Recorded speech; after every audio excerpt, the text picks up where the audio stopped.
Sanibonani, Dumelang, Absheni, hello and welcome to Joburg Today. My name is Dumin Hlapo, bringing you the latest on what's happening in and around Johannesburg. With it being Heritage Day, one person's life that's always great to reflect on is Nelson Mandela's.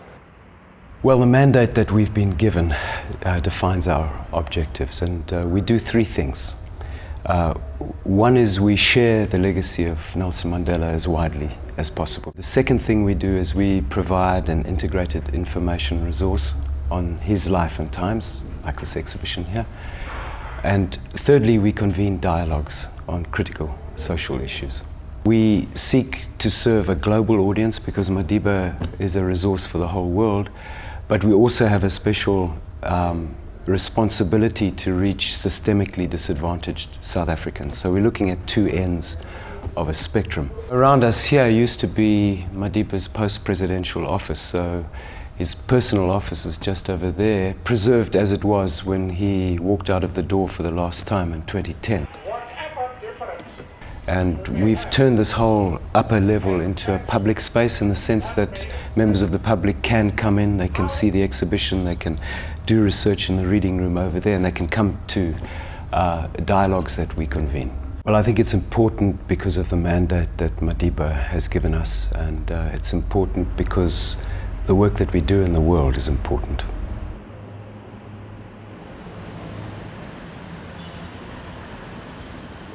I'm Zoni Lengubeni and you're watching Joburg Today. Like us on Facebook, joburgtoday.tv, and follow us on Twitter at Joburg Today. And if you're one of those on the move, catch us on pockettv.mobi, and that's pocket with an I. Our country is founded on those who built it, and we took a trip to the Workers' Museum. I think it's an important place, this building, for our children to learn about our history. And some of us fought for it to be what it is because it was supposed to be demolished. What is happening is that we took the history from the compound stories of because this is one of the surviving compounds. Remember, we had a lot of compounds around Johannesburg. The building is amazing because it's a heritage site. I mean, we did not do anything to the building. If you go around and looking at the building, it looks as old as it was before in 1913. Nothing has been changed. The only thing that we've introduced is the new visitor center with the glass. The concrete bed, they tell a lot of story because you remember now these guys, they are coming from African regions, they're carrying absolutely nothing, and they are now confronted with concrete beds that they are expected to sleep on. And the conditions were terribly appalling, and the workers, they were treated like prisoners, and they had no rights. And now, currently, as you know, South Africa has changed. I'm now doing the school educational programs for the schools, and I find schools very, touched by this history. It's lovely. It's a very elaborate place. I enjoy seeing what they had to go through. The displays are very, are very good because it gives you the exact sense of how they felt or what they had to do. What really touched me a lot and what I'm going to learn is that we really take our history, our South African history, for granted. Everyone should come here, from the students to our politicians, because history is repeating itself. I think that we can learn a lot as young leaders of today and the older ones.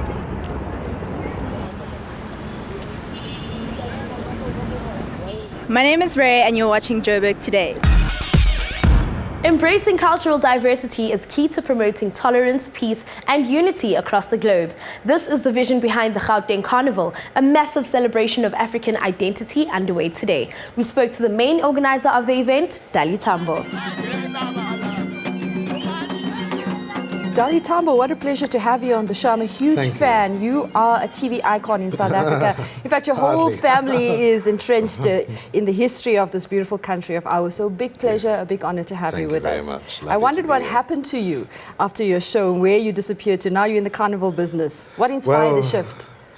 I went into heritage, actually. But I had always considered people of the South to be living heritage. Mm-hmm. So, the sort of intangible heritage of people's lives and all of this kind of stuff. But I went into tangible heritage in that I felt this need, and I think many newly born countries who come into democracy or out of great social turmoil feel a need to represent the new order and to create heritage. Our country is littered with the heritage of the Brits first, then the Afrikaners, etc., and it's across the country. So at a point in 1993, we only had 6% as black, Indian, coloured, of the heritage in this country. So there was a need to get into heritage. And so we've done things like the Mandela statue at Union Buildings and in Parliament, and about 70 statues of struggle icons.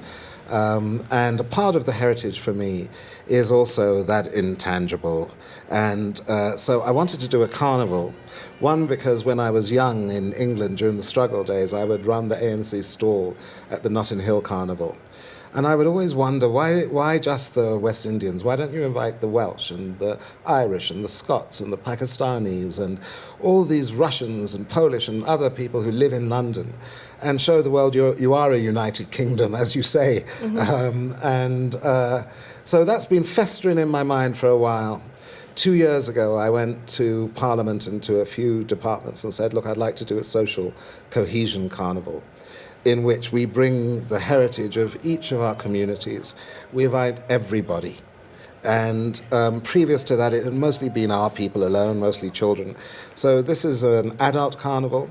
We've invited every community we could find, from the 8 Nepalese who live here to the Afrikaner community, Greek, Portuguese, Xhosa, Ndebele, Zulu, everybody. And we're about 20,000 strong for the 24th of September. That is really super awesome. Yeah. That's a huge outreach. And it's all culture, you see. It's not the Brazilian model, where it's mostly feathers and sequins and lovely ladies, but scantily dressed, This is real culture. Yeah. And again, with Brazil, they have this ability, because they have one language, one people pretty much, one music form, one dance form. We are the opposite. We have so many varieties of ourselves, and often we don't know each other. Yep. The Scots don't know the Zulus don't know the Scots. And sometimes it creates unnecessary friction. Exactly. I think the bigger vision is to promote diversity and tolerance. That's it. And that's your big vision. It is, and I was really pleased to hear people like the Somalians are coming in, because they have a great, rich culture, but our people view them as shopkeepers. Many of us view the Portuguese as restaurateurs. And so this allows them to go back to their communities and say, look, let's parade, and let's parade the best of our culture.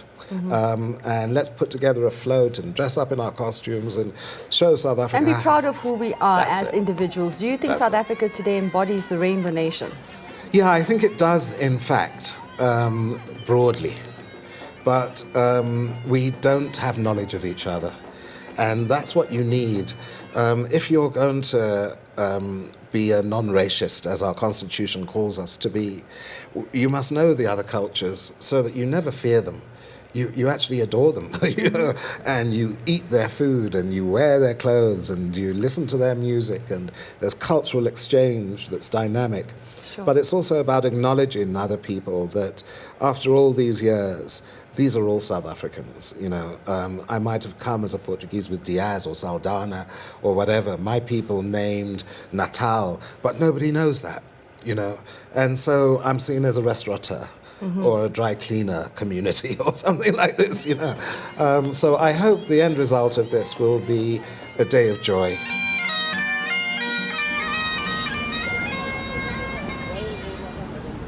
Hey guys, this is Dale from Prime Circle and you're watching Joburg Today.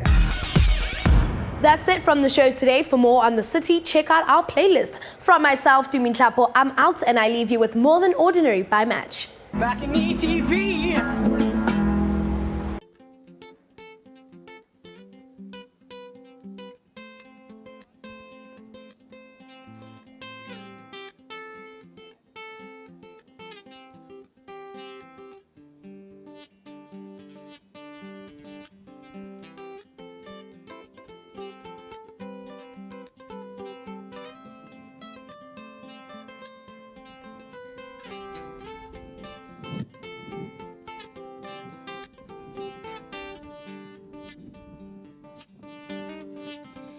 too far way down, way too far to see. The bottom of where we're headed, said it might just be what you need. And no, you're not alone, my dear. In open arms, I'm standing here and waiting for something to come. And I'll wait, and we'd be more than ordinary, yeah. And we'd be more than ordinary, oh yeah.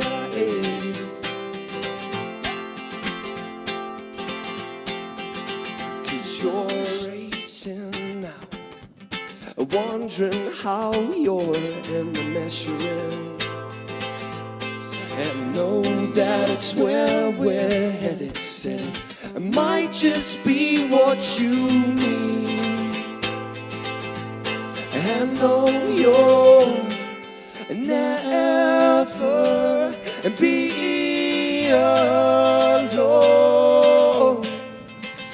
Oh, as long as I'm here, I'll make it clear, my dear, I would. Yep. And we'd be more than ordinary, yeah. We'd be more than ordinary, oh yeah, yeah.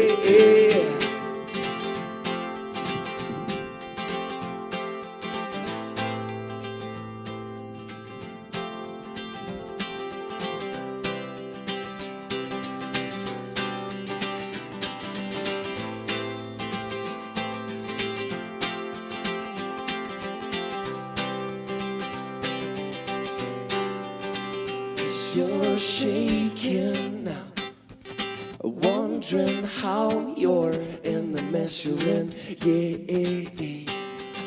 And although it's dark outside, don't hide, it's alright to take a chance on me, and yeah, and we'd be more than ordinary, yeah.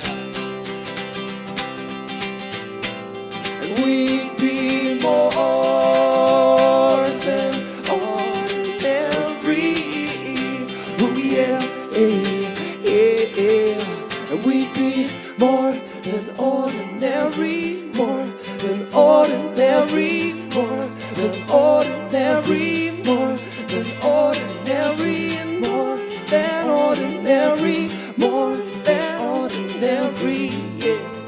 We'd be more than all.